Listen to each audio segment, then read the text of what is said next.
Hello guys, welcome to compete minds. As a part of police exam మనం previous years questions అనేవి discuss చేయడం అయితే జరుగుతుంది. ఆ పేపర్ కంటిన్యూషన్గా ఒకసారి డిస్కషన్ చేద్దామండి. Okay, first question, match the following books with the corresponding authors. అయితే ఇక్కడ కొన్ని బుక్స్ నేమ్స్ అనేది ఇవ్వడం అయితే జరిగింది, దానికి సంబంధించి ఆన్సర్స్ అడుగుతున్నారు. ఈ బుక్స్ అన్ని కూడా రీసెంట్ బుక్స్ కాదమ్మా, ఏవైతే బెస్ట్ సెల్లర్స్ ఉంటాయో old book or famous books అనేది అడగడం అయితే జరిగింది. దట్టు పర్సనాలిటీ ఇంప్రూవ్మెంట్కి సంబంధించిన బుక్స్ అనేది అడిగారు. ఈ బుక్స్లో మనం జాగ్రత్తగా అబ్జర్వ్ చేస్తే వెరీ ఫేమస్ బుక్ వచ్చేసి you can win. You can win అనేది ఎవరు రచించారు అంటే శివకేరి గారు వచ్చేసి రచించడం అయితే జరిగింది. మన ఆప్షన్స్లో చూడండి, థర్డ్ ఆప్షన్ అనేది ఖచ్చితంగా ఎంత ఉండాలి? 2 ఉండాలి. థర్డ్ ఆప్షన్ చూడండి, 2 ఎక్కడుంది? ఆప్షన్ 3లో కనపడుతుంది. అంటే ఆప్షన్ 3 ఈజ్ కరెక్ట్. ఇక్కడ బుక్స్ను సార్ట్ అవుట్ చేసేటప్పుడు నీకు ఫస్ట్ జాగ్రత్తగా చూసుకో, నీవు ఏవైనా విన్ అయి ఉంటే, నీకు తెలిసినవి ఉంటే వాటిని ఫస్ట్ ఐడెంటిఫై చేయి, తర్వాత వాటి గురించి చూడు.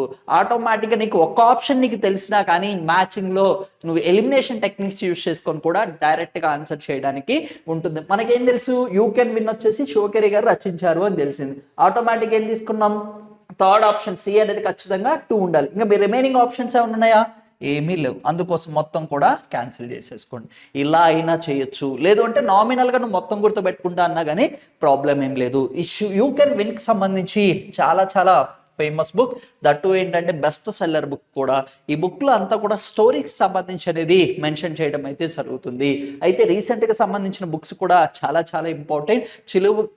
చెలువు కుడిచా సింహగల్ వచ్చేసి మనకి it's a very very famous book. ఇస్రోకి సంబంధించిన మనకి చైర్పర్సన్ ఎస్ సోమనాథన్ గారికి సంబంధించిన ఆటోబయోగ్రఫీ. ఆ బుక్ మీద కొంచెం కాంట్రవర్సీ కూడా ఉండడం అయితే జరిగింది. And very very famous book Neeraj Chopra గారికి సంబంధించిన okay who made history, that is called it as Neeraj Chopra. దానికి సంబంధించి కూడా మనకి నీరం ప్రీతం అనే అతను కూడా దాన్ని రచించడం అయితే జరిగింది. అయితే మగధీ లాంగ్వేజ్ సంబంధించిన ఫస్ట్ టైం బుక్ అనేది మగధీ లాంగ్వేజ్లో ఉంచి మనకి ఇంగ్లీష్లోకి ట్రాన్స్లేట్ చేయడం అయితే జరిగింది. పూల్ బహదూర్ నావెల్ అనేది మనకి మగధీ లాంగ్వేజ్లో ఉండడం అయితే జరిగింది. అది కాస్త ఇంగ్లీష్లోకి వచ్చేసి కే అభయ్ అనే అతను ట్రాన్స్లేట్ చేయడం అయితే జరిగింది. Books and authors are very very important. అవి కూడా ఒకసారి చూడండి జాగ్రత్తగా. Next question, who was the founder of president of Telangana Praja Samithi founded in the year of 1969? అయితే 1969వ సంవత్సరంలో నెలకొల్పబడిన తెలంగాణ ప్రజా సమితి వ్యవస్థాపకులకి అధ్యక్షులు ఎవరు అంటున్నారు. ఇక్కడ వచ్చేసి మనకి తెలంగాణ ప్రజా సమితి పార్టీని ఎవరు స్థాపించారు అంటున్నారు. ఇక్కడ అందరూ కూడా కన్ఫ్యూజ్ అవుతారమ్మా. అందరూ కూడా డైరెక్ట్గా ఎం చెన్నారెడ్డి గారిని వచ్చేసి టిక్ చేయడం అయితే జరుగుతుంది. చెన్నారెడ్డి గారు కరెక్ట్ ఆన్సర్ కాదు. ఆయన సెక్రటరీగా వర్క్ చేయడం అయితే జరిగింది. ఆయన వర్క్ చేసే టైంలోనే ఈ లోక్సభకి సంబంధించిన ఎలక్షన్లో ఈ పార్టీ వచ్చేసి 10 లోక్సభ సీట్స్ అనేది కూడా విన్ అవ్వడం అయితే జరిగింది. అది చాలా జాగ్రత్తగా గుర్తుపెట్టుకోండి. అయితే ఈ పార్టీని ఎస్టాబ్లిష్ చేసింది ఎవరు అంటే మనకి అనంతుల మదన్ మోహన్ గారు వచ్చేసి ఎస్టాబ్లిష్ చేయడం అయితే జరిగింది. Very very important. Anantula Madan Mohan గారు వచ్చేసి తెలంగాణ ప్రజా సమితి పార్టీని వచ్చేసి 1969లో ఎస్టాబ్లిష్ చేయడం అయితే జరిగింది. ఆ పార్టీకి సెక్రటరీగా చెన్నారెడ్డి గారు వచ్చేసి వర్క్ చేయడం అయితే జరిగింది. అయితే మినిస్టర్ పదవికి కూడా మనకి రాజీనామా చేశారు అని మనం లాస్ట్ ఎపిసోడ్లో డిస్కస్ చేశారు. ఇక్కడ వచ్చేసి కొండా లక్ష్మణ్ బాపూజీ గారు వచ్చేసి మనకి తెలంగాణ కాంగ్రెస్ పార్టీ అనేది ఎస్టాబ్లిష్ చేయడం అయితే జరిగింది. It's not belonging to the Telangana ప్రజా సమితికి సంబంధించి అతను కాదు. అది కూడా ఒకసారి గుర్తుపెట్టుకోండి. జయశంకర్ గారు వచ్చేసి మనకి ప్రొఫెసర్ గా వర్క్ చేయడం అయితే జరిగింది. ఆ టైంలో వచ్చేసి ఈయన కూడా పార్టిసిపేట్ చేశాడు కానీ but it's not belonging to the any political party. A political పార్టీకి కూడా రిలేషన్ అనేది లేదు. ఇక్కడ the correct answer is option 1 is correct.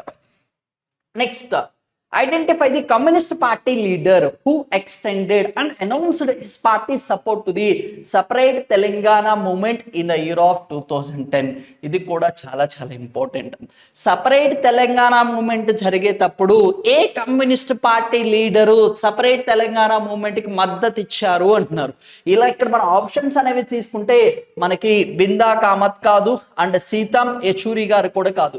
వీళ్ళు వచ్చేసి ఏ పార్టీకి సంబంధించిన వాళ్ళు అంటే సిపిఐ సిపిఎం కు సంబంధించిన వాళ్ళు గుర్తుపెట్టుకోండి, సిపిఐ వేరు సిపిఎం వేరమ్మా. సిపిఐ అనేది మనకి 1925 లో క్రియేట్ చేయడం అయితే జరిగింది. ఈ సిపిఐకి సంబంధించి ఫాదర్ ఆఫ్ సిపిఐ వచ్చేసరి కమ్యూనిస్ట్ పార్టీకి ఫాదర్ ఎవరు అంటే ఎంఎన్ రాయ్ అని కూడా పిలవడం అయితే జరుగుతుంది. మనకు వచ్చేసి ఇండోనేషియాకి సంబంధించి తష్కంట్ లో వచ్చేసి కమ్యూనిస్ట్ పార్టీకి సంబంధించి మీటింగ్ అనేది జరిగితే ఎంఎన్ రాయ్ గారు అటెండ్ అవ్వడం కూడా జరిగింది. అయితే 1964 లో వచ్చేసి మనకి CPM communist party of India under marks ideology కింద సిపిఎం అనేది డివైడ్ అవ్వడం అయితే జరిగింది. అయితే ఇప్పుడు ఎలా అయినా ఈ సిపిఎం సిపిఐ వచ్చాయి కాబట్టి ఇందులో ఏది నేషనల్ పార్టీ, సిపిఐనా సిపిఎం అంటే సిపిఎం అనేది జాతీయ పార్టీ హోదా లభించడం అయితే జరిగింది. సిపిఐకి జాతీయ పార్టీ హోదా అనేది లేదు. ఎట్ ప్రెసెంట్ ఇండియాకి సంబంధించి 6 పొలిటికల్ పార్టీస్కే జాతీయ పార్టీ హోదా అనేది ఉండడం అయితే జరిగింది. BJP, Congress, Bahujan Samajwadi party, Aam Aadmi party, nationals peoples party. Nationals people party అనేది నార్త్ ఈస్టర్న్ స్టేట్స్, ఈశాన్య రాష్ట్రాలకి సంబంధించిన one and only nationalist party. Next వచ్చేసి సిపిఎం. ఈ 6 పార్టీలకే మనకు వచ్చేసి జాతీయ పార్టీ హోదా అనేది లభించడం అయితే జరిగింది. అది కూడా ఒకసారి జాగ్రత్తగా గుర్తుపెట్టుకోండి. ఆమ్ ఆద్మీ పార్టీ కూడా చాలా చాలా ఇంపార్టెంట్. అయితే ఇక్కడ మనల్ని ఏమడుగుతున్నారు, సిపిఐకి వచ్చేసి సిపిఐ ఏ లీడర్ వచ్చేసి తెలంగాణ ఉద్యమానికి సపోర్ట్ చేశారు అంటున్నారు. ఎవరమ్మా అంటే గురుదాస్ గుప్తా గారు వచ్చేసి సపోర్ట్ చేయడం అయితే జరిగింది. ఇక్కడ కరెక్ట్ ఆన్సర్ ఏంటి, గురుదాస్ గుప్తా గారు వచ్చేసి ఈ ప్రత్యేక తెలంగాణ ఉద్యమంలో సిపిఐ పార్టీ అనేది మద్దతు అనేది అందించడం అయితే జరిగింది. లాస్ట్ మూమెంట్ వరకు కూడా సిపిఎం అనేది మద్దతు అనేది ఇవ్వలేదు, లాస్ట్ మూమెంట్ లో మద్దతు అనేది అందించారు. అది కూడా ఒకసారి చూడండి. Next question, who served for the longest period as prime minister of India? భారతదేశానికి ఎక్కువ కాలం ప్రధానిగా సేవలు అందించిన ప్రధానమంత్రిని గుర్తించండి అంటున్నారు. ఇక్కడ సింపుల్ గా ఇది స్టాటిక్ ని బేస్ చేసుకొని క్వశ్చన్ అనేది అడగడం అయితే జరిగింది. భారతదేశానికి సంబంధించి యాజ్ లాంగ్ యాజ్ ఇప్పటి వరకు తీసుకుంటే longest serving prime minister of India ఎవరు అంటే మనకు వచ్చేసి పండిత్ జవహర్లాల్ నెహ్రూ గారు. అయితే అప్రాక్సిమేట్లీ 16 years 286 days అనేదినా మనకి ప్రధానమంత్రిగా వర్క్ చేయడం అయితే జరిగింది. ఇప్పటిదాకా లాంగెస్ట్ అతి ఎక్కువ కాలం ప్రధానమంత్రిగా వర్క్ చేసిన one and only prime minister ఎవరు అంటే మనకి జవహర్లాల్ నెహ్రూ గారు వచ్చేసి ఫస్ట్ పొజిషన్ లో అనేది ఉండడం అయితే జరుగుతుంది. And second longest serving prime minister ఎవరు అంటే ఇందిరా గాంధీ గారు. ఇందిరా గాంధీ గారు వచ్చేసి నాట్ కంటిన్యూస్లీ, ఆమె కంటిన్యూషన్ గా సర్వ్ చేయలేదు. ఇది ఇక్కడ చాలా చాలా ఇంపార్టెంట్. 1966 దగ్గర నుంచి మనకి వచ్చేసి 1978 వరకు వచ్చేసి వర్క్ చేయడం అయితే జరుగుతుంది. 1978 లో వచ్చేసి ఫస్ట్ టైం జనతా పార్టీ అనేది ఓడిపోవడం అయితే కాంగ్రెస్ పార్టీ ఓడిపోవడం అయితే జరుగుతుంది. జనతా పార్టీ అనేది గవర్నమెంట్ ఫామ్ చేయడం అయితే జరుగుతుంది. ఇందిరాగాంధీ గారు ఓడిపోవడానికి మెయిన్ రీజన్ కూడా 42వ రాజ్యాంగ సవరణ పాస్ చేయడం అని కూడా చెప్తూ ఉంటారు. ఎందుకంటే ఆ రాజ్యాంగ సవరణ మినీ కాన్స్టిట్యూషన్ అంటారు. అన్ని చేంజెస్ అనేది అర్థం కాలేదు. అండ్ అగ్రెసివ్ డెసిషన్స్, ఇందిరాగాంధీ గారు తీసుకున్న అగ్రెసివ్ డెసిషన్స్ వల్ల పీపుల్ అనే వాళ్ళు కొంతవరకు ఇబ్బందిగా ఫీల్ అయ్యారు. అందుకు గాను ఆ ఎలక్షన్ లో ఇందిరాగాంధీ గారు ఓడిపోయారు. మళ్ళీ తర్వాత ఎలక్షన్ లో విన్ అవ్వడం అయితే జరుగుతుంది. సెకండ్ లాంగెస్ట్ వచ్చేసి ఇందిరాగాంధీ గారు. And third longest serving prime minister ఎవరు అంటే నరేంద్ర మోడీ గారు వచ్చేసి అతను 3వ పొజిషన్ లో ఉండడం అయితే జరుగుతుంది. అయితే ఇక్కడ నరేంద్ర మోడీ గారికి సంబంధించి కంటిన్యూషన్ గా కాన్సిక్యూటివ్లీ 3 times ఎలక్షన్ విన్ అయిన ప్రైమ్ మినిస్టర్ ఎవరైనా ఉన్నారు అంటే ఫస్ట్ వచ్చేసి పండిత్ జవహర్లాల్ నెహ్రూ గారు అండ్ సెకండ్ వచ్చేసి నరేంద్ర మోడీ గారు. ఈ పాయింట్ కూడా చాలా చాలా ఇంపార్టెంట్. మోడీ 3.0 ఫామ్ అయింది. అయితే ఇక్కడ మోడీ గారి స్పెషాలిటీ ఏంటి, 3 సార్లు కంటిన్యూషన్ గా ఎలక్షన్ లో విన్ అయిన ప్రైమ్ మినిస్టర్ ఎవరు అంటే ఫస్ట్ వచ్చేసి మనకి జవహర్లాల్ నెహ్రూ గారు ఉంటే సెకండ్ పొజిషన్ లో వచ్చేసి శ్రీ నరేంద్ర మోడీ గారు ఉండడం అయితే జరుగుతుంది. And third longest serving prime minister ఎవరు అంటే శ్రీ మన్మోహన్ సింగ్ గారు అని చెప్పుకోవచ్చు. And fifth longest serving prime minister ఎవరు అంటే ఇండియాకి సంబంధించి మనకు వచ్చేసి అటల్ బిహారీ వాజ్పేయి గారు. ఫస్ట్ వచ్చేసి జవహర్లాల్ నెహ్రూ గారు, సెకండ్ వచ్చేసి ఇందిరాగాంధీ గారు, థర్డ్ వచ్చేసి నరేంద్ర మోడీ గారు, అండ్ ఫోర్త్ వచ్చేసి మన్మోహన్ సింగ్ గారు, అండ్ ఫిఫ్త్ వచ్చేసి అటల్ బిహారీ వాజ్పేయి గారు వర్క్ చేయడం అయితే జరిగింది. అయితే ఇక్కడ మీరు ఏం చేయాలమ్మా అంటే అయితే షార్టెస్ట్ అంటే తక్కువ కాలం ప్రధానమంత్రిగా పనిచేసింది ఎవరు అనేది ఒక్కసారి కామెంట్ చేయండి. Who is served as the shortest duration in terms of the prime minister position, ఒకసారి కామెంట్ చేయండి. Next question, the Telangana Joint Action Committee was formed with an objective of Telangana joint action కమిటీని main ఏ ఆశయంతో ఏర్పాటు చేయబడింది అంటున్నారు. తెలంగాణ ఉద్యమానికి సంబంధించి మనకి అట్లీస్ట్ 20 క్వశ్చన్స్లో 5 to 7 క్వశ్చన్స్ రిఫ్లెక్ట్ అవుతున్నాయి. అంటే తెలంగాణ మూమెంట్ మీద కూడా మనకి కాన్సన్ట్రేషన్ అనేది ఇంక్రీజ్ చేయడం అయితే జరిగింది. ఒకసారి జాగ్రత్తగా చూద్దామండి. అయితే ఇక్కడ మనకు ఆప్షన్స్ చూస్తే ఫస్ట్ వన్ వచ్చేసి extending support to the TRS party, అంటే తెలంగాణ రాష్ట్రీయ సమితికి సపోర్ట్ ఇవ్వడం కోసం అనేది ఇది ఏర్పాటు చేశారు అంటున్నారు. అయితే సపోర్ట్ ఇచ్చారు కానీ దీనికోసం అనేది కాదు. నెక్స్ట్ ఆప్షన్ చూద్దామండి, spreading Telangana movement in rural areas, అంటే గ్రామీణ ప్రాంతాలకి కూడా తెలంగాణ ఉద్యమాన్ని తీసుకెళ్ళడం కోసం వచ్చేసి తెలంగాణ జాయింట్ యాక్షన్ కమిటీ ఏర్పడింది అంటున్నారు. అయితే మూడవ దశ తెలంగాణ ఉద్యమానికి సంబంధించి థర్డ్ స్టేజ్లో వచ్చేసి తెలంగాణ మూమెంట్ అనేది ఈచ్ అండ్ ఎవ్రీ విలేజ్ కూడా స్ప్రెడ్ అవ్వడం అయితే జరిగింది. సర్టన్ ఎక్స్టెంట్ వరకు కూడా మనం ఇది రాంగ్ కింద అనేది కన్సిడర్ చేసుకోవచ్చు, ఎందుకంటే రూరల్ ఏరియాస్ గ్రామీణ ప్రాంతాలకు అనేది స్ప్రెడ్ అయిపోయింది. ఓకే, నెక్స్ట్ థర్డ్ ఆప్షన్ ప్రత్యేకమైన తెలంగాణ రాష్ట్రం ఏర్పాటు లక్ష్యంతో ఏర్పాటు అయిన సంఘము ఆర్ సంస్థలో ఐక్యం చేయడం కోసం. ఇది చాలా చాలా ఇంపార్టెంట్. అయితే తెలంగాణ ఉద్యమం వచ్చేసి ఒక హైయెస్ట్ పీక్లోకి వెళ్తున్నప్పుడు మనకు వచ్చేసి దాన్ని ఇంకా బూస్టప్ చేయడం కోసం ఏవైతే సంస్థలు కానీ ఇండిపెండెంట్గా ఉన్న వాళ్ళందరినీ కూడా ఐక్యత యునైటెడ్ చేయడం కోసం ఏర్పాటు చేసింది తెలంగాణ జాయింట్ యాక్షన్ కమిటీ అని పిలవడం అయితే జరుగుతుంది. ఇక్కడ వచ్చేసి ద క్లోజెస్ట్ ఆన్సర్ ఏంటంటే ఆప్షన్ 3 ఈస్ కరెక్ట్. ఆంధ్రాకి వ్యతిరేక ధోరణిలో వచ్చేసి వ్యాప్తి చేయడం అంటున్నారు. ఆంధ్రాకి వ్యతిరేక ధోరణిలో కాదు, ఆల్రెడీ ఎప్పటి నుంచో మనకి తెలంగాణ ఉద్యమం అనేది స్టార్ట్ అయింది. ఇది ఆంధ్రాకి సంబంధించింది కాదు. మనకి ఇక్కడ కరెక్ట్ ఆన్సర్ ఏంటమ్మా అంటే organizing associate the founded achieve the spread of the Telangana movement అని గుర్తుపెట్టుకోండి. ఇక్కడ మనకి కేసీఆర్ గారు ఆమరణ నిరాహార దీక్ష చేశాక దాని తర్వాత ఒక హైయెస్ట్ పీక్ మూమెంట్కి అనేది కూడా వెళ్ళడం అయితే జరుగుతుంది. ఆ మూమెంట్ దాని తర్వాత దాన్ని ఇంకా స్ట్రెంథన్ చేయడం కోసం తెలంగాణ ఐక్యత అనేది ఫామ్ అవ్వడం అయితే జరిగింది. జాయింట్ యాక్షన్ కమిటీ అనేది ఫామ్ చేయడం అయితే జరిగింది. అయితే ఇది జనరల్గా స్టాటిక్ మీద అడగడం అయితే జరిగింది. ఎప్పుడైనా ఒక కొత్త స్టేట్ ఫామ్ అయితే ఆటోమేటిక్గా అక్కడికి సంబంధించిన చీఫ్ మినిస్టర్ కానీ, ఫైనాన్స్ మినిస్టర్ కానీ, అంటే హోమ్ మినిస్టర్ కానీ, హెల్త్ మినిస్టర్ కానీ, ఎడ్యుకేషన్ మినిస్టర్ కానీ చాలా చాలా ఇంపార్టెంట్. అయితే ఇక్కడ మనం అబ్జర్వ్ చేస్తే who was the first home minister of Telangana, అయితే తెలంగాణ రాష్ట్రం యొక్క మొదటి హోం మంత్రి ఎవరు అంటున్నారు. ఇక్కడ మీరు జనరల్గా చూసినా కానీ అందరు కూడా మహమ్మద్ అలీ గారు అనుకుంటారు. ఎట్ ప్రజెంట్ వచ్చేసి మహమ్మద్ అలీ గారు ఉన్నారు. నాయని నరసింహారెడ్డి గారు వచ్చేసి మనకి first home minister of Telangana స్టేట్కి వర్క్ చేయడం అయితే జరిగింది. ఇక్కడ కరెక్ట్ ఆన్సర్ ఏంటి అంటే నాయని నరసింహారెడ్డి గారు. అయితే మనకి హరీష్ రావు గారు వచ్చేసి మనకి ఇరిగేషన్కి వర్క్ చేశారు. ఫైనాన్స్ మినిస్ట్రీగా కూడా తెలంగాణ రాష్ట్రానికి వర్క్ చేయడం అయితే జరిగింది. సబితా ఇంద్రారెడ్డి గారు వచ్చేసి యునైటెడ్ ఆంధ్రప్రదేశ్ గాను ఆమె వచ్చేసి హోం మంత్రిగా వర్క్ చేయడం అయితే జరిగింది. ఇక్కడ మనకు వచ్చేసి తెలంగాణ రాష్ట్రం ఫామ్ అయ్యాక ఫస్ట్ హోమ్ మినిస్టర్ అడుగుతున్నారు కాబట్టి నాయని నరసింహారెడ్డి గారు వచ్చేసి correct answer. Next question, who was the first recipient of Param Vir చక్ర ఇండియన్ ఆర్మీ? ఇప్పుడైనా సరే పరమవీర చక్రాన్ని గుర్తుంటే మీకు స్ట్రైక్ అవ్వాల్సింది ఆర్టికల్ 18 అనేది కూడా గుర్తుపెట్టుకోండి. ఆర్టికల్ 18 ప్రకారం పరమవీర చక్ర, మహావీర చక్ర అనే బిరుదులు అనేది వాళ్ళు యాక్సెస్ చేసుకోవచ్చు. ఎవరైతే మనకి ఆర్మీకి కానీ వరల్డ్లో బెస్ట్ సర్వీసెస్ అనేది వాళ్ళు ఎక్స్ట్రా ఆర్డినరీ పర్ఫార్మెన్స్ అనేది అందించడం అయితే జరుగుతుందో వాళ్ళకి పరమవీర చక్ర అవార్డ్స్ అనేది అందించడం అయితే జరుగుతుంది. అయితే ఫర్ ది ఫస్ట్ టైం మొట్టమొదటిసారిగా పరమవీర చక్ర అవార్డు అనేది భారతదేశానికి సంబంధించి ఎవరికి అందించారు అంటున్నారు. ఇది కూడా స్టాటిక్ ని బేస్ చేసుకోవడం అడగడం అయితే జరిగింది. ఎవరమ్మా అంటే మేజర్ సోమనాథ్ శర్మ గారికి రావడం అయితే జరిగింది. ఈ క్వశ్చన్ ఇప్పుడు ఎందుకు అడిగారు అంటే రీసెంట్గా మనకి తమిళనాడు రాష్ట్రానికి సంబంధించి ఒక గ్యాలరీ అనేది ఇనాగ్రేట్ చేయడం అయితే జరిగింది. ఎవరికి సంబంధించిన గ్యాలరీ అంటే పరమవీర చక్ర ఎవరైతే విన్ అయ్యారో 21 క్యాండిడేట్స్కి సంబంధించి వాళ్ళకి సంబంధించి ఒక పార్క్, ఒక గ్యాలరీ అనేది ఇనాగ్రేట్ చేశారు. అందుకు గాను ఈ క్వశ్చన్ అనేది అడగడం అయితే జరిగింది. ఎవరు అంటే మేజర్ సోమనాథ్ శర్మ గారికి రావడం అయితే జరిగింది.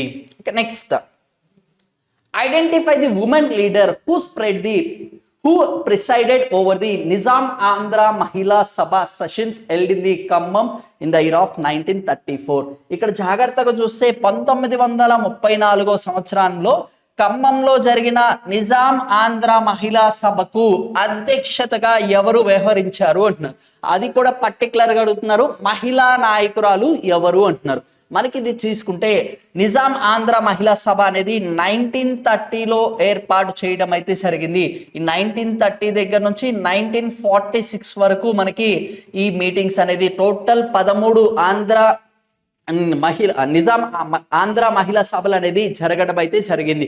దానికి సంబంధించి ఫస్ట్ 10 ఏవైతే ఫస్ట్ 10 అనేది జరిగాయో దానికి సంబంధించి ప్రెసిడెంట్ గా మహిళల్ని నియమించడం అయితే జరిగింది. ఇక్కడ మనం పర్టికులర్ గా మెన్షన్ చేశారు, అంటే 1934 సభకి ఎవరు అధ్యక్షత వహించారు అంటున్నారు. ఇక్కడ నీకు కొంచెం క్లారిటీ ఉన్నా కానీ ఇక్కడ ఆన్సర్స్ అన్ని కూడా మనకు కన్ఫ్యూజ్ చేయడానికి లేదు, అన్రిలేటెడ్ గానే ఇవ్వడం అయితే జరిగింది. ఎవరమ్మా అంటే సీతాకుమారి, ఎర్లప్రగడ సీతాకుమారి గారు వచ్చేసి సభకు అధ్యక్షురాలుగా వ్యవహరించడం అయితే జరిగింది. రిమైనింగ్ ఆప్షన్స్ అన్ని కూడా వీళ్ళు వ్యవహరించలేదు, అలా కూడా గుర్తుపెట్టుకోవచ్చు.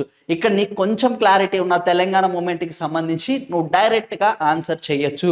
వీళ్ళు ఎవ్వరు కూడా ఇక్కడ ఇచ్చిన ఆప్షన్స్ అనేది రిలేటింగ్ గా లేవు. Next, which of the following is coal town in Telangana state? అయితే తెలంగాణ స్టేట్ కి సంబంధించి బొగ్గు నగరంగా ఏ నగరాన్ని పిలుస్తారు అంటున్నారు. మన సింపుల్ గా మీకు కొంచెం ఐడియా ఉన్నా కానీ సింగరేణికి సంబంధించి నియరెస్ట్ ఏ విలేజ్ అయితే ఉంటుందో అదే అవుతుంది కదా. మనకి సింగరేణి ఆప్షన్ ఉందా? లేదు.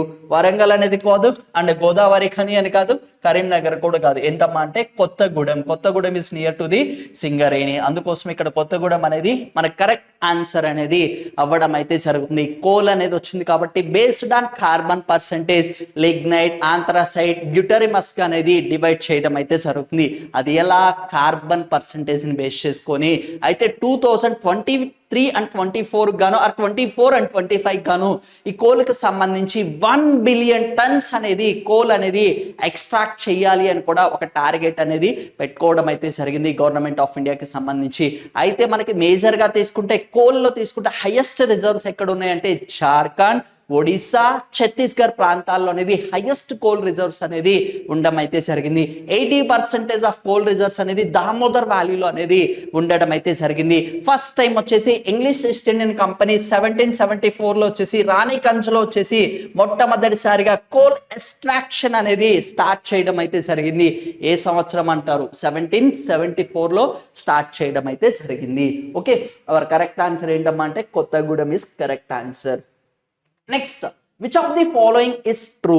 ఇది ప్యూర్ గా ఎకానమీని బేస్ చేసుకొని అడగడం అయితే జరిగింది. ఆల్రెడీ మీకు డిస్కస్ చేశానమ్మా, ఆర్బిఐ రిజర్వ్ బ్యాంక్ ఆఫ్ ఇండియాకి సంబంధించి మానిటరీ పాలసీ అంటాం. ఈ మానిటరీ పాలసీ అనేది ఏవైతే మార్కెట్లో ఫ్లక్చువేషన్స్ అనేవి వస్తాయో వాటిని కంట్రోల్ చేయడం కోసం RBI quantitative measurements and qualitative measurements అనేది ఇష్యూ చేయడం అయితే జరుగుతుంది. దానికి సంబంధించి ఇది అడగడం అయితే జరిగింది. అయితే ఫస్ట్ ఆప్షన్ మనం చూస్తే changes in repo rate it effects the flow of the money in the market అంటున్నారు. ఈ రెపో రేట్ అనేది మారడం వల్ల మనకి ఏమవుతుందంటే మార్కెట్ లో ఫ్లో ఆఫ్ మనీ అనేది చేంజ్ అవుతుంది అంటున్నారు. అయితే అసలు రెపో రేట్ అంటే మనకి ఇది కమర్షియల్ బ్యాంక్స్ ఏవైతే ఉంటాయో వాటి యొక్క ఇన్ఫ్లోను మనీని కంట్రోల్ చేయడం కోసం ఆర్బిఐ ఈ రెపో రేట్ అనేది చేంజ్ చేస్తూ ఉంటుంది. రెపో రేట్ అయినా, రివర్స్ రెపో రేట్ అయినా, సిఎల్ఆర్ కానీ, ఎస్ఎల్ఆర్ కానీ ఇవన్నీ కూడా కంట్రోల్ చేసే పవర్ అనేది రిజర్వ్ బ్యాంక్ అయితే ఉండడం అయితే జరిగింది. అది అంతా కూడా ఎలా కంట్రోల్ చేస్తారు? Based on the flow of the money in the market. At present repo rate వచ్చేసి మనకు వచ్చేసి 6.50కి ఫిక్స్ చేయడం అయితే జరిగింది. ఒకప్పుడు వచ్చేసి 6.25గా ఉంటే దీన్ని పెంచడం అయితే జరిగింది. అయితే ఫస్ట్ ఆప్షన్ అనేది ఏం చెప్తున్నారు? రెపో రేట్ అనేది చేంజ్ చేయడం వల్ల మార్కెట్ లో ఉన్న మనీ అనేది కూడా ఫ్లో అనేది ఎఫెక్ట్ అవుతుంది అంటున్నారు. ఎస్, ఇట్ సమ్ ఎక్స్టెంట్ అనేది ఇది కరెక్ట్ ఆన్సరే. అయితే సెకండ్ ఆప్షన్ చూద్దామండి. Inflation refers to changes over time in the overall level of the prices of the goods and services throughout the economy అంటున్నారు. అయితే ద్రవ్యోల్బణం అనేది వచ్చింది అనుకుందాం. ఫర్ ఎగ్జాంపుల్ ఇక్కడ మీరు చాలా ఇంపార్టెంట్ గుర్తుపెట్టుకోవాల్సిన వర్డ్ ఏంటి అంటే ఇన్ఫ్లేషన్, ద్రవ్యోల్బణం. అసలు ద్రవ్యోల్బణం అంటే ఏంటి? Sudden rise of prices. ఉన్నట్టుండి మార్కెట్లో ఒకేసారి ధరలు అనేది పెరిగితే దాన్ని ద్రవ్యోల్బణం అని పిలవడం అయితే జరుగుతుంది. Sudden rise of prices in the market we call it as an inflation. మనకి ఆనియన్ తీసుకోండి, ఉన్నట్టుండి పర్ కేజీ వచ్చేసి 100 రూపీస్కి వెళ్తుంది. టొమాటో వచ్చేసి 200 కూడా వెళ్ళిన రోజులు ఉన్నాయి. దాన్ని ఏమంటాము? ఇన్ఫ్లేషన్ అంటాం. ఉన్నట్టుండి ప్రైజెస్ పెరుగుతూ ఉంటాయి. ఈ ఇన్ఫ్లేషన్ మెయిన్ రీజన్ ఏంటి? డిమాండ్ అండ్ సప్లై మీద ఉంటుంది. అయితే ఇక్కడ ఇన్ఫ్లేషన్ అంటే ద్రవ్యోల్బణం అంటే వాడు ఏమంటున్నాడు అంటే ఆర్థిక వ్యవస్థలో వస్తువులు సేవల యొక్క పూర్తి స్థాయి ధరలపైన వచ్చే మార్పులను సూచిస్తుంది అంటున్నాడు. ఇక్కడ ధరలపైన వచ్చే మార్పును సూచిస్తుంది అంటున్నాడు, కానీ పెరిగిన ధరలను ఏమైనా ఇచ్చాడా?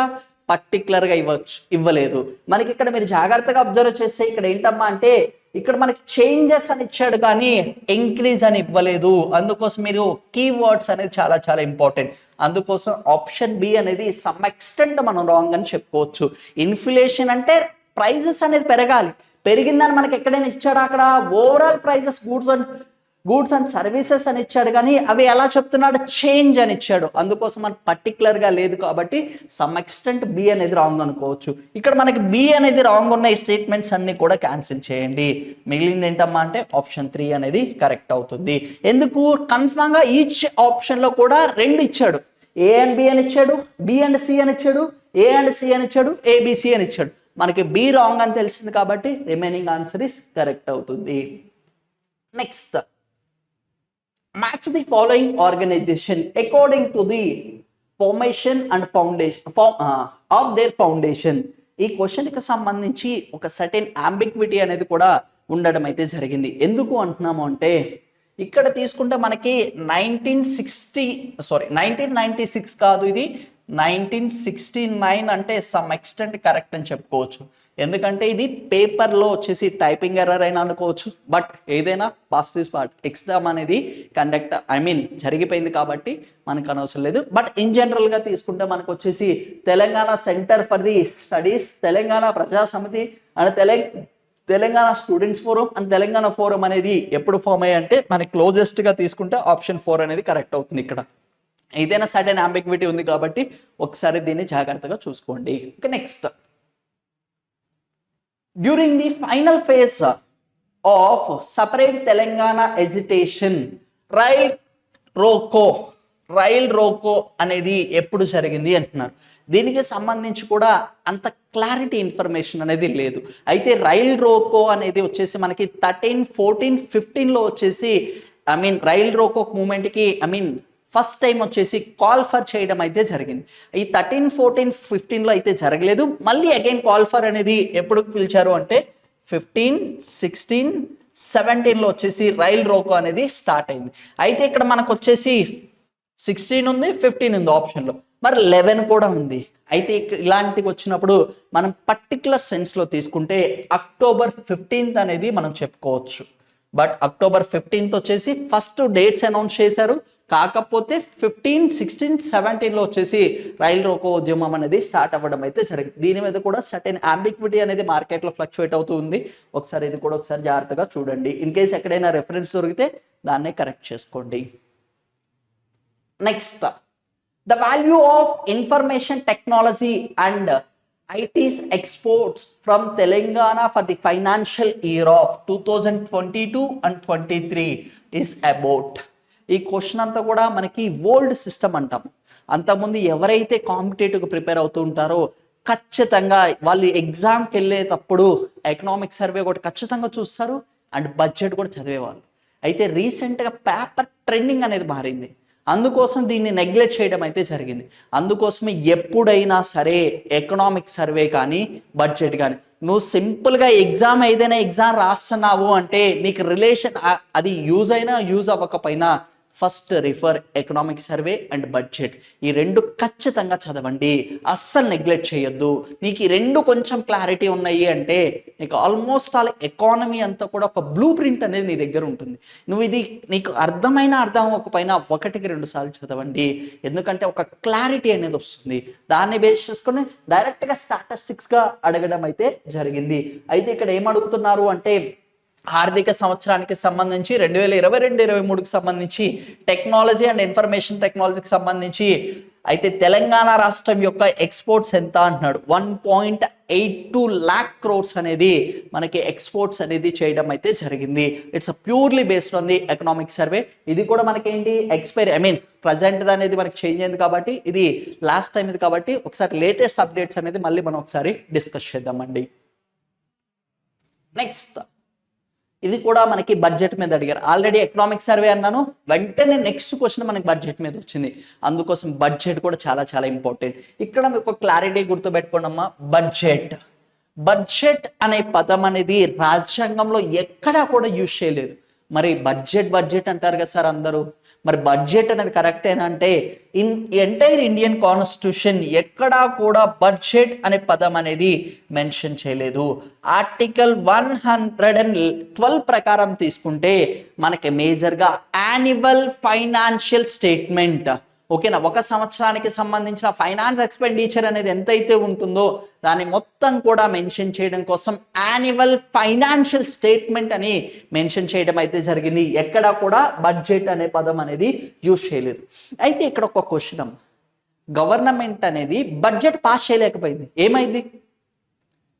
అసెంబ్లీలో కానీ లోక్సభలో కానీ బడ్జెట్ పాస్ గవర్నమెంట్ పాస్ చేయలేకపోయింది, అంత మద్దతు లేదు. ఏమవుతుంది? Then automatically the government will dissolves. Government అనేది రద్దు అవుతూ ఉంటుంది. మీరు ఎప్పుడైనా జాగ్రత్తగా చూడండి, అసెంబ్లీకి సంబంధించిన మీటింగ్స్ జరిగేటప్పుడు బడ్జెట్ సమావేశం అప్పుడు ఫుల్ స్ట్రెంగ్త్ ఉంటుంది, ఎందుకంటే మద్దతు కోసమైనా అటెండ్ అవ్వమని చెప్తారు.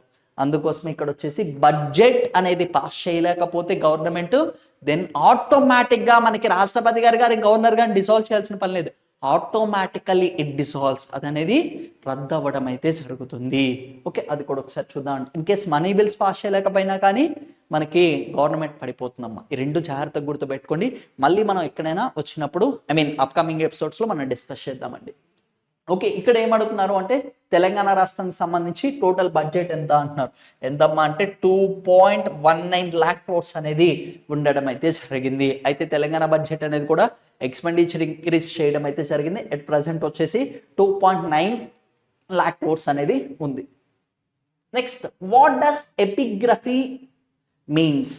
ఓకేనా, ఎపిగ్రఫీ అనే పదానికి అర్థం ఏంటి అంటున్నారు. హిస్టరీలో స్టార్టింగ్ లెసన్స్లో చెప్తూ ఉంటారు, సోర్సెస్ ఆఫ్ హిస్టరీకి చెప్పేటప్పుడు న్యూమిస్మాటిక్స్ అంటారు, స్టడీ ఆఫ్ కాయిన్స్ అని పిలవడం అయితే జరుగుతుంది. Palaeography, study of old writings, ఏవైతే పురావస్తు శాస్త్రాల మీద మనకి ఫర్ ఎగ్జాంపుల్ శిలా శాసనాల మీద ఏవైతే కొన్ని రాసి ఉంటాయో వాటిని స్టడీ చేసేవాడినే మనకి పాలియోగ్రఫీ అని పిలవడం అయితే జరుగుతుంది. ఇక్కడ ఏమడుగుతున్నారు? ఎపిగ్రఫీ అనేది ఏంటమ్మా అంటే శాసనాల గురించి చదివే శాస్త్రాన్ని మనం ఎపిగ్రఫీ అంటాం. Study of inscriptions we call it as an epigraphy అని పిలవడం అయితే జరుగుతుంది. స్టడీ ఆఫ్ కాయిన్స్ నాణాల గురించి అధ్యయనం చేసే శాస్త్రాన్ని వచ్చేసి న్యూమిస్మాటిక్స్ అని పిలవడం అయితే జరుగుతుంది. అది కూడా జనరల్ గా అడిగిన క్వశ్చన్, ఇది కూడా ఒకసారి గుర్తుపెట్టుకోండి. Next, identifies the economic or financial capital of India. నన్ను అడిగితే ఇది జనరల్గా మన స్కూల్ లెవెల్లో ఎవరైనా చదువుతున్నా కానీ వాళ్ళని అడిగినా చెప్తూ ఉంటారు. అంటే ఇక్కడ నేను డిస్క్రిమినేట్ చేయాలని కాదు, సమ్ టైమ్స్ నీ అదృష్టం అనేది బాగుంటే ఇంత ఈజీ క్వశ్చన్స్ కూడా వస్తాయని, అంటే నీ హార్డ్ వర్క్ అనేది ఎక్కడికి పోదు అని చెప్పడం కోసం. నువ్వు కరెక్ట్గా కాన్సన్ట్రేట్గా ప్రిపేర్ అయ్యావు అంటే ఇలాంటి క్వశ్చన్స్ కూడా రావచ్చు. సార్ ఇది అందరికీ తెలిసింది కదా అని, తెలిసిద్ది, 1 point అనేది నీకు యాడ్ ఆన్ అవుతుందిగా. నువ్వు బాగా కష్టపడితే నీకు తెలిసి పక్కన వాళ్ళకి తెలియవు కదా. అందుకోసమే ఇలాంటి క్వశ్చన్స్ రావాలని ఎక్స్పెక్ట్ చేసుకోండి. ఎందుకంటే నీకు ఎండ్ టైంలో తీసుకుంటే కొన్ని క్రిటికల్ క్వశ్చన్స్ నువ్వు ఆన్సర్ చేసినా you will be in the top level. Okay, చాలా సింపుల్ క్వశ్చన్ అమ్మా. ఏంటి అంటే ఆర్థిక వాణిజ్య రాజధాని ఏంటి అంటున్నారు. ఏంటి అంటే అది అందరికీ తెలిసిందే, ముంబై. ఓకేనా. ఢిల్లీ వచ్చేసి ఇండియాకి సంబంధించిన అఫీషియల్ క్యాపిటల్, అయితే తెలంగాణకు సంబంధించి హైదరాబాద్, కోల్కతా వచ్చేసి వెస్ట్ బెంగాల్కి సంబంధించిన క్యాపిటల్. అయితే ఈ క్యాపిటల్ అనేది ఈజీగా తీసుకోమాకండి, అయితే దీన్ని రిఫరెన్స్గా బేస్ చేసుకొని మనకు వచ్చేసి వరల్డ్లో ఏమైనా క్యాపిటల్స్ ఉన్నాయనేది కూడా చూడండి. ఇండోనేషియాకి సంబంధించి రీసెంట్గా నుసంతరా, ఓకేనా, ఇండోనేషియా క్యాపిటల్ మార్చబడింది. ఎందుకు మార్చారు అంటే ఇండోనేషియా వచ్చేసి వరల్డ్లోన హైయెస్ట్ కోల్డ్ ఎక్స్పోర్టర్, బొగ్గుల్లో ఎక్స్పోర్ట్ చేయడంలో హైయెస్ట్ పొజిషన్లో ఉంది ఇండోనేషియా. అయితే వీళ్ళు ఎక్కువ బొగ్గు అనేది ఎక్స్పోర్ట్ చేయడం వల్ల మేజర్గా వచ్చేసి అక్కడ పొల్యూషన్ యాక్టివిటీస్ అనేది ఎక్కువ అవుతున్నాయి అని చెప్పేసి ఇండోనేషియా యొక్క క్యాపిటల్ రాజధానిని కూడా మార్చడం అయితే జరిగింది. ఎక్కడికి? నుసంతరాకి మార్చుకున్నారు. అది కూడా ఒకసారి గుర్తుపెట్టుకోండి. Okay, next question. The name of Karnataka village where all the residents speak Sanskrit for day-to-day communication. అయితే కర్ణాటకలో ఒక గ్రామం ఉందంట, ఆ గ్రామంలో నివసించే వాళ్ళు అందరూ కూడా నిత్యం సంస్కృతం అనేది మాట్లాడుతున్నారు అంటున్నారు. ఇది కూడా ప్యూర్లీ కరెంట్ అఫైర్స్ని బేస్ చేసుకొని అడిగారు. అంటే కరెంట్లో ఉన్నాయి కూడా మనకి ఎగ్జామ్లో రిఫ్లెక్ట్ అవుతున్నాయి అని మనం అర్థం చేసుకోవాలి. దట్టు పెక్యులర్గా ఉన్నాయి, అంటే నీకు జనరలైజ్డ్గా అడగట్లా, ఏవైతే యూనిక్గా ఉంటాయో అవి అడుగుతున్నారు. అయితే ఏ గ్రామం అంటే అది మాటూర్ గ్రామంలో వచ్చేసి ఇది కర్ణాటకకి సంబంధించింది. అక్కడ ఉన్న వాళ్ళు అందరూ కూడా రీసెంట్గా సాంస్క్రిట్ అనేది మాట్లాడడం అయితే జరుగుతుంది. ఇది కూడా ఒకసారి జాగ్రత్తగా గుర్తుపెట్టుకోండి. అయితే ఇలాగానే రీసెంట్గా కాజికోట్ అనేది ఒకటి రీసెంట్గా న్యూస్లో ఉంది. అదేంటి అంటే యునెస్కోకి సంబంధించిన క్రియేటివ్ సిటీస్ సంబంధించి ఈ కోజికోట్ అనేది యాడ్ చేయడం అయితే జరిగింది. దాన్నే లిటరేచర్ సిటీగా పిలవడం అయితే జరుగుతుంది. గ్వాలియర్ సిటీ కూడా దీనిలో యాడ్ చేయడం అయితే జరిగింది. గ్వాలియర్ సిటీ అనేది సిటీ ఆఫ్ మ్యూజిక్స్ కింద అనేది రికగ్నైజ్ చేయడం అయితే జరిగింది.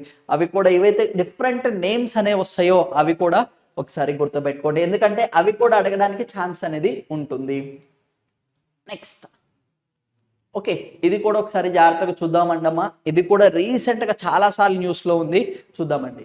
Name the chief executive officer of Abu Dhabi National Oil Company who was being appointed as the president of next United Nations. ఇక్కడ UN అంటే United nations climate change summit COP28 అంటున్నారు. సింపుల్గా చెప్పాలి అంటే COP28కి సంబంధించిన మీటింగ్కి ఎవరు ప్రెసిడెంట్గా వర్క్ చేశారు అంటున్నారు. కాప్ అంటే కాన్ఫరెన్స్ ఆఫ్ పార్టీస్. ఈ కాన్ఫరెన్స్ ఆఫ్ పార్టీస్ అనేది మనకి 1995లో అనేది ఎస్టాబ్లిష్ చేయడం అయితే జరిగింది. ఫస్ట్ టైం వచ్చేసి జర్మనీలో ఈ కాన్ఫరెన్స్ ఆఫ్ పార్టీస్ అనేది జరగడం అయితే జరిగింది.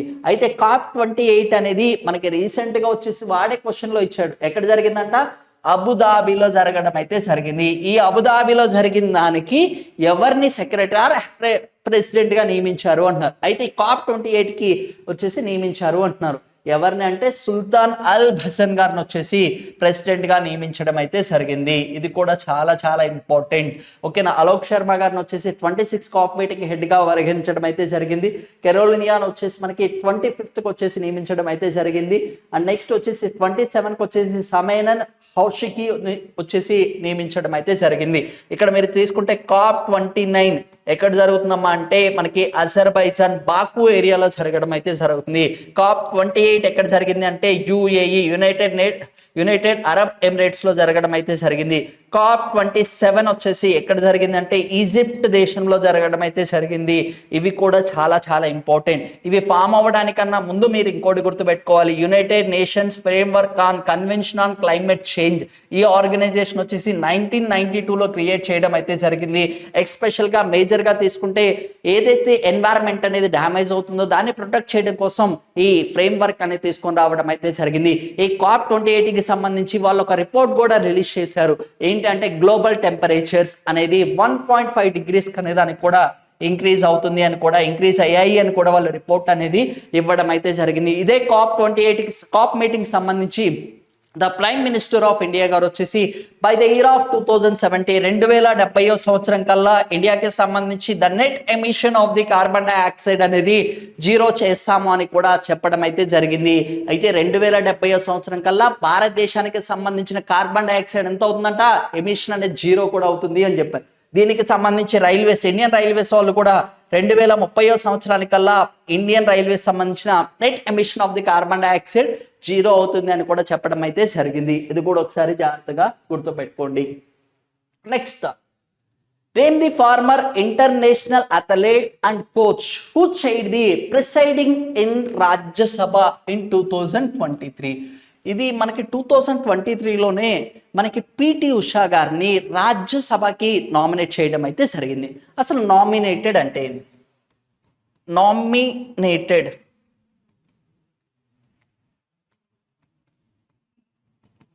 నామినేటెడ్ అంటే వాళ్ళకి రాజ్యసభలో అనేది ఎలాంటి ఎన్నికల్లో పార్టిసిపేట్ చేయరు, డైరెక్ట్గా రాజ్యసభకి సభ్యత్వం అనేది ఇవ్వడం అయితే జరుగుతుంది. మనకు ఆల్రెడీ అందరికీ తెలిసిందే, రాజ్యసభకు వచ్చేసి పరోక్ష ఎన్నికల విధానం నుంచి ఎన్నుకుంటారు అని. ఈ రాజ్యసభకి సంబంధించి అట్ ప్రజెంట్ వచ్చేసి 245 మెంబర్స్ ఉన్నారు. 245లో వచ్చేసి 233 మెంబర్స్ ఆస్ ఎలక్టెడ్ మెంబర్స్, 12 మెంబర్స్ వచ్చేసి నామినేటెడ్ మెంబర్స్. ఈ నామినేటెడ్ మెంబర్స్ ని ఎవరు నామినేట్ చేస్తారు అంటే ప్రెసిడెంట్ ఆఫ్ ఇండియా, రాష్ట్రపతి గారు వచ్చేసి రాజ్యసభకి 12 మంది నామినేట్ చేస్తారు. ఎన్ని కేటగిరీస్ అంటే arts, science, literature and social services, ఈ 4 భాగాల నుంచి మనకి 12 మందిని నామినేట్ చేయడం అయితే జరుగుతుంది. పిటి ఉషా గారిని అండ్ మనకు వచ్చేసి రాజమౌళి గారి ఫాదర్ గారిని, విజయేంద్ర ప్రసాద్ గారిని కూడా రాజ్యసభకి నామినేట్ చేయడం అయితే జరిగింది. ఇళయరాజా గారిని కూడా రీసెంట్గా రాజ్యసభకి నామినేట్ చేయడం అయితే జరిగింది. అయితే పిటి ఉషా గారిని రాజ్యసభకి నామినేట్ చేస్తే ఇక్కడ మనకి రాజ్యసభకి ప్రిసైడింగ్ ఆఫీసర్ అంటే ఈ సభకి సంబంధించిన మీటింగ్స్ అన్ని కూడా ఎవరు చూసుకుంటారు అంటే చైర్మన్ అనే ఆయన ఉంటాడు. ఈ చైర్మన్ ఆయన్ని ఎవరిని తీసుకుంటారు అంటే వైస్ ప్రెసిడెంట్ ఆఫ్ ఇండియా. ఈ ఉపరాష్ట్రపతినే ex officio chairperson of Rajya Sabha.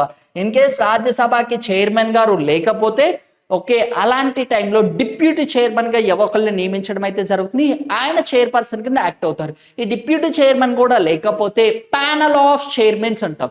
ఈ ప్యానల్ ఆఫ్ చైర్మన్స్ రాజ్యసభకి సంబంధించి రీసెంట్ గా మొత్తాన్ని కూడా ఉమెన్స్ అనే వాళ్ళని తీసుకోవడం అయితే జరిగింది. అందుకు గాను వచ్చేసి పిటి ఉషా గారిని కూడా వచ్చేసి ఈ ప్యానల్ ఆఫ్ చైర్మన్స్ లో ఒక మెంబర్ గా ఉండడం అయితే జరిగింది. అయితే అందుకు గాను ఈ పిటి ఉషా గారు వచ్చేసి మనకి రాజ్యసభ మీటింగ్స్ జరిగేటప్పుడు ఆమె అక్కడ ఈ చైర్మన్ పొజిషన్లో అనేది ఉండడం అయితే జరిగింది.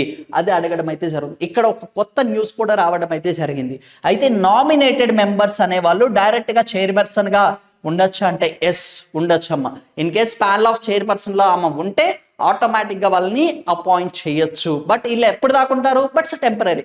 ఎప్పుడైతే చైర్పర్సన్ గారు వైస్ ప్రెసిడెంట్ ఆఫ్ ఇండియా గారు వస్తారో దెన్ ఆటోమేటిక్ గా వీళ్ళు వచ్చేసి ప్యానల్ ఆఫ్ చైర్పర్సన్ గా ఉండడం అయితే జరుగుతుంది. ఇక్కడ కరెక్ట్ ఆన్సర్ ఏంటమ్మా అంటే పిటి ఉషా గారు. అశ్విని నాషప్పన్ గారు వచ్చేసి ఏమో కూడా ఇండియన్ అథ్లెటే, పిటి ఉషా గారు కూడా ఏమో కూడా ఇండియన్ అథ్లెటే. సానియా మిర్జా గారు వచ్చేసి మనకి టెన్నిస్ గేమ్ కి సంబంధించిన వాళ్ళు. అయితే పిటి ఉషా గారు వచ్చారు కాబట్టి ఇక్కడ చాలా ఇంపార్టెంట్, ఇండియన్ ఒలింపిక్స్ అసోసియేషన్ కి సంబంధించి ఫస్ట్ టైం ఉమెన్ క్యాండిడేట్ ని ప్రెసిడెంట్ గా అపాయింట్ చేయడం అయితే జరిగింది. ఇది కూడా చాలా చాలా ఇంపార్టెంట్, అది కూడా ఒకసారి గుర్తుపెట్టుకోండి. Next question, who is the father of Indian army? ఓకేనా, ఇక్కడ ఇండియన్ ఆర్మీకి సంబంధించి కింది వాళ్ళు భారత సైన్యం యొక్క పితామహుడు అని ఎవరిని పిలుస్తున్నారు అంటున్నారు. ఇది కూడా చాలా చాలా ఇంపార్టెంట్. ఇక్కడ మీరు నేమ్స్ అన్ని చూసినా కానీ కొంచెం స్ట్రింజెంట్ గా అంటే మీకు కొత్త పేర్లు అనేది కలపడ్డం అయితే జరుగుతుంది. ఎవరిని అపాయింట్ చేశారమ్మా అంటే మేజర్ స్ట్రింజెంట్ లారెన్స్ గారిని వచ్చేసి మనకి అపాయింట్ చేయడం అయితే జరిగింది. ఈయన ఫస్ట్ టైం వచ్చేసి మనకి ఇండియన్ ఆర్మీకి ఇండియన్ ఆర్మీకి చీఫ్ గా వ్యవహరించడం అయితే జరిగింది. ఆయన్నే వచ్చేసి ఫాదర్ ఆఫ్ ఇండియన్ ఆర్మీ అని కూడా పిలవడం అయితే జరుగుతుంది. ఇండియన్ ఆర్మీ వచ్చేసి 1885లో ఎస్టాబ్లిష్ చేసినా కానీ ఫస్ట్ టైం ఇండియన్ పర్సన్ ని చీఫ్ గా వచ్చేసి ఎం కరియప్పన్ గారిని అపాయింట్ చేయడం అయితే జరిగింది. ఎప్పుడు అంటే 15th జనవరిలో వచ్చేసి 1949లో అపాయింట్ చేశారు. ఇదేంటి, నేను ఇండిపెండెన్స్ వచ్చినాక చెప్తున్నా, అందుకోసం మనకి 15th జనవరిని వచ్చేసి మనకి ఆర్మీ డే కింద అనేది కూడా సెలబ్రేట్ చేసుకోవడం అయితే జరుగుతుంది. ఈ ఆర్మీకి సంబంధించి అట్ ప్రజెంట్ చీఫ్ ఆఫ్ ఆర్మీగా వచ్చేసి ఉపేంద్ర ద్వివేది గారిని అపాయింట్ చేయడం అయితే జరిగింది. అందరూ మనోజ్ సి పాండే గారు అనుకుంటారు. మనోజ్ సి పాండే గారి యొక్క టెన్యూర్ అనేది ఎక్స్పైర్ అయింది. అట్ ప్రజెంట్ వచ్చేసి ఉపేంద్ర ద్వివేది గారిని వచ్చేసి ఈ చీఫ్ ఆఫ్ ఆర్మీ కింద వ్యవహరించడం అయితే జరుగుతుంది. అది కూడా చాలా చాలా ఇంపార్టెంట్. నావీకి వచ్చేసి మనకి త్రిపాఠి గారు వచ్చేసి మనకి వర్క్ చేయడం అయితే జరుగుతుంది. ఎయిర్ ఫోర్స్ కి సంబంధించి మేజర్ గా తీసుకుంటే మనకి విఆర్ చౌదరి గారు వచ్చేసి వర్క్ చేయడం అయితే జరుగుతుంది. మనకు వచ్చేసి నావీ డే అనేది మనకి December 4th అనేది సెలబ్రేట్ చేసుకుంటూ ఉంటారు. అది కూడా ఒకసారి గుర్తుపెట్టుకోండి. కోస్ట్ గార్డ్స్ కూడా చాలా చాలా ఇంపార్టెంట్. 1st ఆఫ్ ఫిబ్రవరి వచ్చేసి మనకి ఇండియన్ కోస్ట్ గార్డ్స్ డే అనేది సెలబ్రేట్ చేసుకోవడం అయితే జరుగుతుంది. రాకేష్ పాల్ గారు వచ్చేసి ఇండియన్ కోస్ట్ గార్డ్స్ కి సంబంధించి చీఫ్ కింద వివరించడం అయితే జరుగుతుంది. ఇక్కడ చాలా చాలా important, CISF central industrial security forces సంబంధించి ఫస్ట్ టైం ఉమెన్ క్యాండిడేట్ ని మనకి చీఫ్ గా ఆర్ డైరెక్టర్ జనరల్ గా అపాయింట్ చేయడం అయితే జరిగింది. ఎవరు అంటే నీనా సింగ్ గారిని వచ్చేసి అపాయింట్ చేయడం అయితే జరిగింది. ఇది కూడా చాలా చాలా ఇంపార్టెంట్. సుకుమారి గారిని వచ్చేసి మనకి చాలా చాలా ఇంపార్టెంట్. ఆమె కూడా వచ్చేసి ఏంటంటే BSF కి సంబంధించి ఫస్ట్ ఉమెన్ స్నైపర్ గా అపాయింట్ చేయడం అయితే జరిగింది. అవి కూడా చాలా చాలా ఇంపార్టెంట్. ఉమెన్స్ అనే వాళ్ళని ఎయిర్ ఫోర్స్ కానీ, ఫర్ ఎగ్జాంపుల్ నావీలో కానీ, అండ్ నెక్స్ట్ వచ్చేసి ఆర్మీలో కూడా వాళ్ళ యొక్క ఇంటర్వెన్షన్ అనేది కూడా ఎక్కువ అవుతుంది. వాళ్ళకి సంబంధించి ప్రొవిజన్స్ అనేది కూడా కల్పించడం అయితే జరుగుతుంది. ఇక్కడ మనకి ఏం అడుగుతున్నారంటే ఫాదర్ ఆఫ్ ఆర్మీ వచ్చేసి మేజర్ స్ట్రింజర్ లారెన్స్ గారిని వచ్చేసి అపాయింట్ చేయడం అయితే జరుగుతుంది. అండ్ లాస్ట్ ఫైనల్ ఏంటమ్మా అంటే ఆల్రెడీ ఒక క్వశ్చన్ అయితే అడగడం అయితే జరిగింది. Shortest serving prime minister of India, okay, అతి తక్కువ కాలం భారతదేశానికి సంబంధించి ప్రధానమంత్రిగా ఎవరు వర్క్ చేశారు అనేది ఒకసారి కామెంట్ చేయండి. Thank you so much.